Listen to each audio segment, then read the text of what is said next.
Assalamualaikum warahmatullahi wabarakatuh. Perkenalkan, nama saya Farah Ade, NPM 78, kelas manajemen 19B. Di sini saya akan menjelaskan tentang PT Japfa Comfort Indonesia Tbk. Introduction. PT Japfa Comfort Indonesia Tbk adalah perusahaan makanan agri. Perusahaan ini membuat pakan ternak, peternakan ayam, pengolahan unggas, dan budidaya perikanan. Perusahaan mulai beroperasi pada bulan Januari 1971.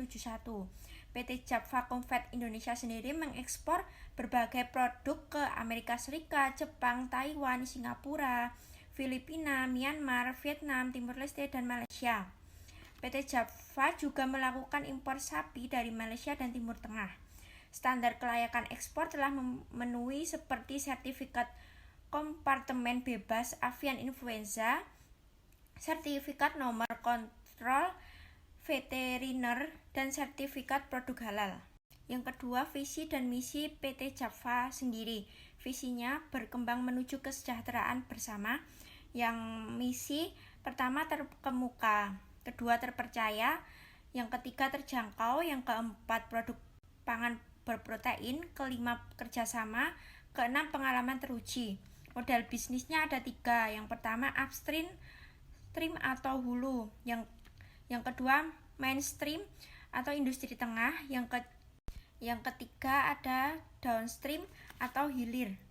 Struktur organisasi PT Japfa sendiri terbentuk organisasi lini dan staf. Kelebihan organisasi lini dan staf tidak dapat digunakan oleh setiap organisasi besar. Pengambilan keputusan yang sehat lebih mudah karena adanya staf ahli. Kekurangannya, karyawan tidak saling mengenal sehingga solidaritas sukar diharapkan. Koordinasi sulit diterapkan karena rumit dan kompleks. Struktur organisasi meliputi yang pertama head of unit, kedua departemen meliputi marketing, plan, finance and accounting, quality control, personel, dan terakhir general affairs. Strategi yang digunakan pada PT Japfa Comfort sendiri, yang pertama ada strategi korporasi, yang kedua ada strategi bisnis, yang ketiga strategi fungsional meliputi strategi pemasaran, keuangan, pembelian, logistik, dan manajemen sumber daya manusia.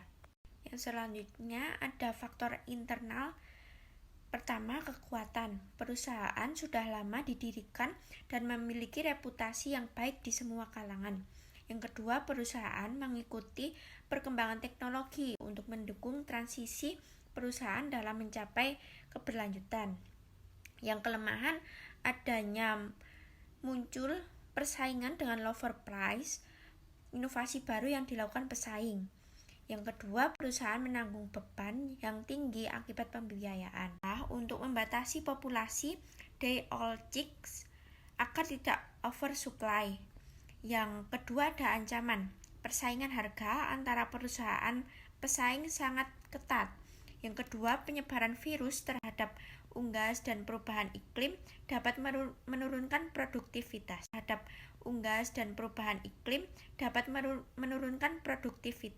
Yang terakhir ada prinsip good corporate governance. Yang pertama ada transparansi, yang kedua akuntabilitas, yang ketiga pertanggungjawaban, yang keempat kemandirian, yang kelima keadilan. Melaksanakan prinsip good corporate governance ini, PT Japfa akan meningkatkan kompetitifnya di antara yang keempat kemandirian, yang kelima keadilan. Melaksanakan prinsip good corporate governance ini, PT Japfa akan meningkatkan kompetitifnya di antara industri peternakan nasional. Penerapan prinsip juga didasarkan pada hukum dan peraturan yang berlaku di Indonesia.